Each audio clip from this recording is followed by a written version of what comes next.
everyone, I am CA Vibhuti Narang. Welcome to our channel Voxcop academy. आज की video में मैं कवर करने वाली हूँ TDS से रिलेटेड एक topic which is tax collected at source, also known as TCS. TCS आज की डेट में देखा जाए क्योंकि काफ़ी चीज़ों में एप्लीकेबल हो गया है तो काफ़ी इम्पोर्टेंट भी हो गया है ये सेक्शन.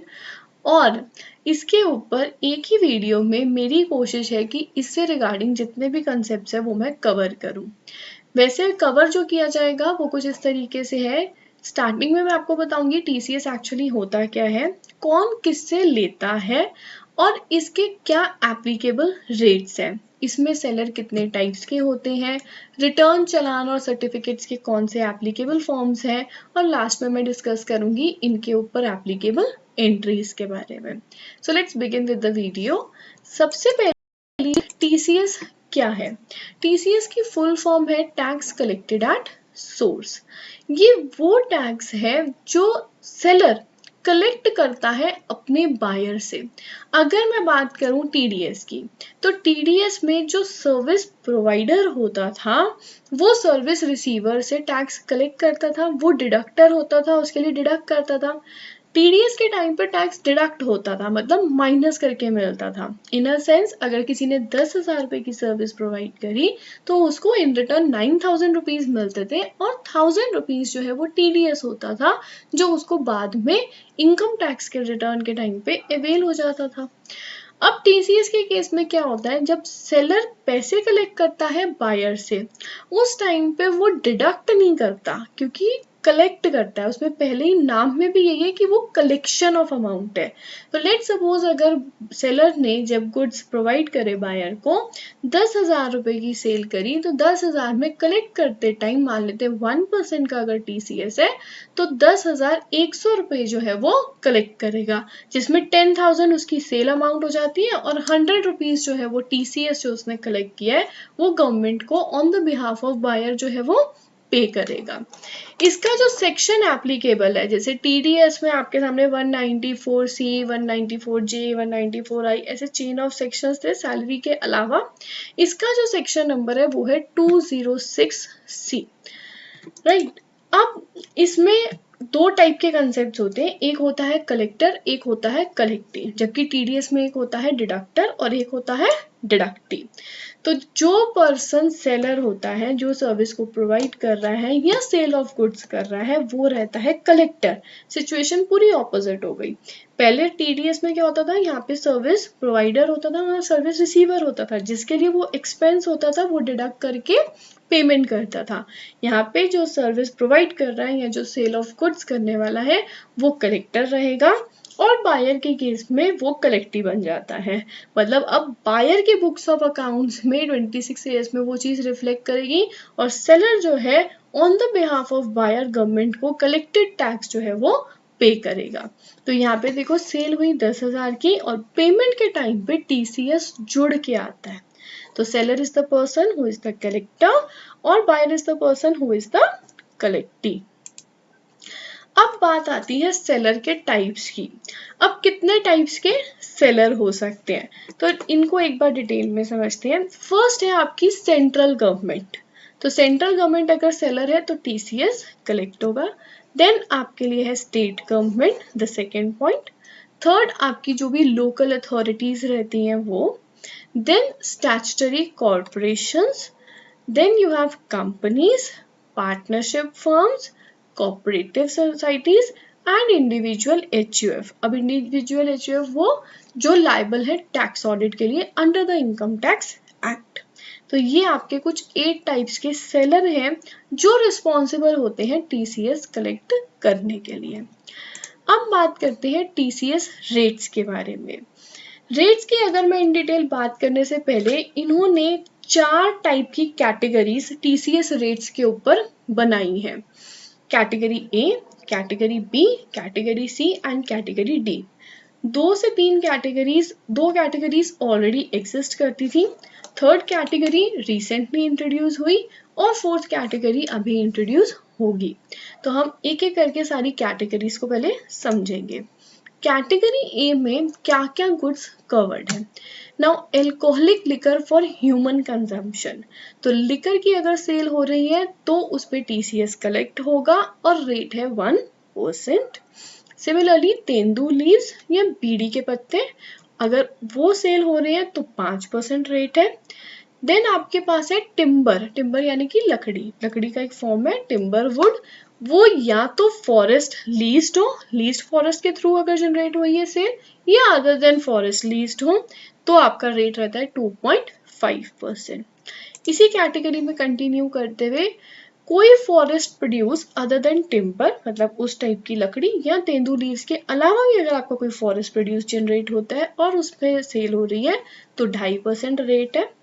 अगर mineral oils like coal and iron oil तो उस पे आपकी सेल पे 1% TCS कलेक्शन है, और अगर स्क्रैप की सेल है तो भी 1% TCS जो है वो कलेक्ट किया जाएगा। ये है कैटेगरी ए के items. Category B, category B में आप परचेज करते हैं मोटर व्हीकल एक्सीडिंग ₹10 लाख, मतलब 10 लाख से ऊपर की अगर आपकी गाड़ी है और आप उसको परचेज कर रहे हैं तो TCS मतलब सेलर के ऊपर TCS कलेक्ट करने की लायबिलिटी जो है वो अराइज हो जाती है। कैटेगरी सी, कैटेगरी सी में आता है पार्किंग लॉट, तो अगर आपने पार्किंग लॉट लिया है तो रेट 1% है। अगर टोल प्लाजा की सर्विस वाला काम है तो 1% है। माइनिंग और क्वेरिंग वाला काम है तो भी रेट 1% है।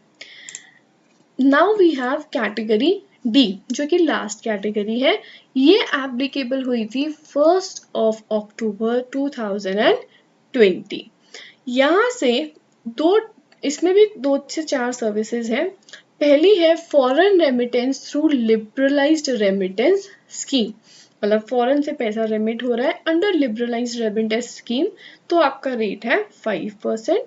अगर आप सेल कर रहे हैं ओवरसीज टूर पैकेज तो भी आपका रेट है 5%।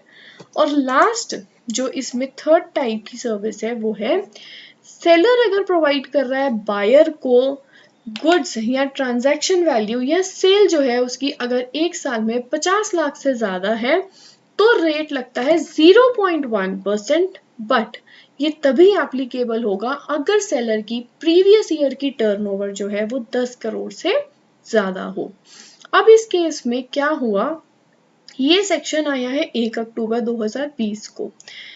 1 जुलाई 2021 फाइनेंस बिल 2021 जो अभी आया उससे एक न्यूली TDS का एक सेक्शन 194Q एप्लीकेबल किया गया जो बिल्कुल इसका रेप्लिका है और बिल्कुल ही इसका ऑपोजिट भी है। मतलब अगर बायर की टर्नओवर 10 करोड़ से ज्यादा होती है, ट्रांजैक्शन 50 लाख की है, तो आपका सेम 0.1% TDS डिडक्ट किया जाएगा। वो सेक्शन के ऊपर मैंने एक डिटेल वीडियो बनाई है, डिटेल में परम्यूटेशन कॉम्बिनेशंस क्या क्या हो सकते हैं और कौन सा सेक्शन कब अप्लाई होगा, तो उसका लिंक मैं आपको डिस्क्रिप्शन बॉक्स में भी दूंगी और आई बटन पर भी दूंगी, तो आप चाहो तो वहां से इनका जो आपस में कनेक्शन है वो चीज वहां से समझ सकते हो। आज की वीडियो का फोकस सिर्फ TCS पे था तो मैंने TCS के साथ इसको TDS के साथ इसको मिंगल अप नहीं करा है। अब हम समझेंगे TCS चालान के बारे में। अब TCS का चालान सेम एज TDS है, तो चालान 281 TDS TCS दोनों के लिए एप्लीकेबल है। TDS में भी हम यही भरते थे और TCS के केस में भी हम चालान 281 ही भरेंगे।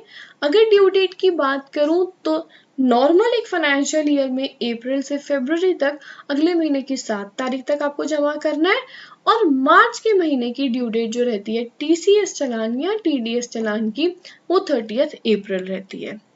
TCS की रिटर्न फॉर्म की बात करी जाए तो रिटर्न फॉर्म आपका 27EQ है, जबकि TDS में 24Q 26Q एप्लीकेबल थे, तो यहाँ पे 27EQ है। रिटर्न की ड्यू डेट्स जैसे पहले थी, एक क्वार्टर एंड होने के बाद 15 दिन के बाद रिटर्न फाइल करनी होती है या 15 दिन तक करनी है।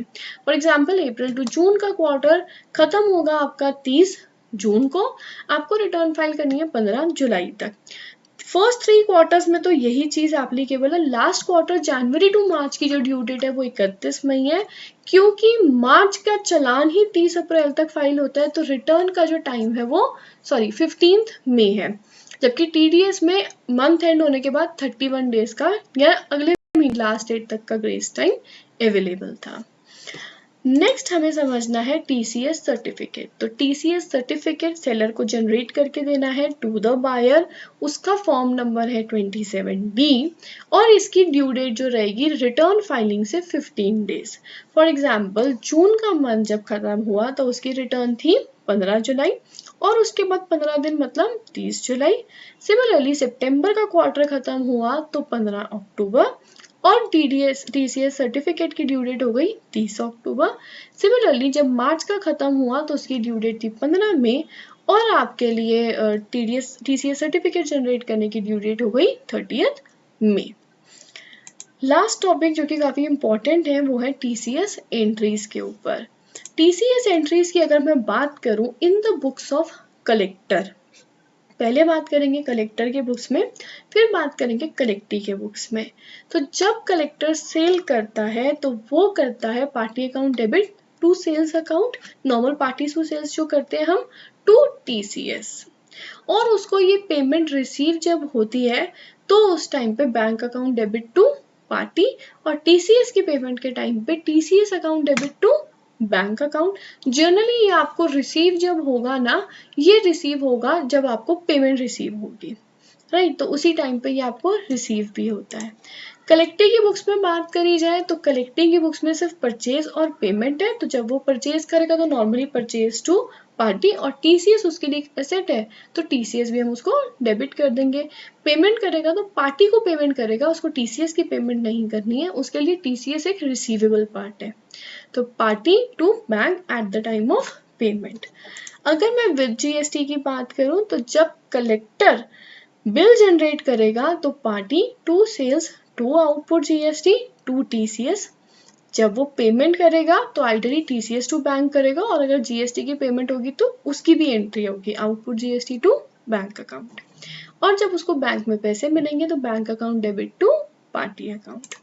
जब कलेक्टिंग की बुक्स में विद जीएसटी की एंट्री होगी तो नॉर्मल जैसे purchase account debit, TCS account debit to party account और इनपुट क्योंकि करंट एसेट का पार्ट है तो इनपुट जीएसटी भी डेबिट हो जाएगा और पेमेंट के टाइम पे जो भी बैलेंसिंग फिगर आ रही होगी party account debit to bank account. आज के वीडियो में जो मैंने टॉपिक कवर किया है ये मेरी वेबसाइट voxcov.com पर एडवांस टीडीएस का पार्ट है। इसके ऊपर अगर आप प्रैक्टिकली मुझसे सीखना चाहते हो या पढ़ना चाहते हो तो आप मेरी वेबसाइट पे आके एनरोल कर सकते हो। If you really like my video then please press the black thumb below and do subscribe to my channel for latest updates and notifications. Have a good day. Bye bye.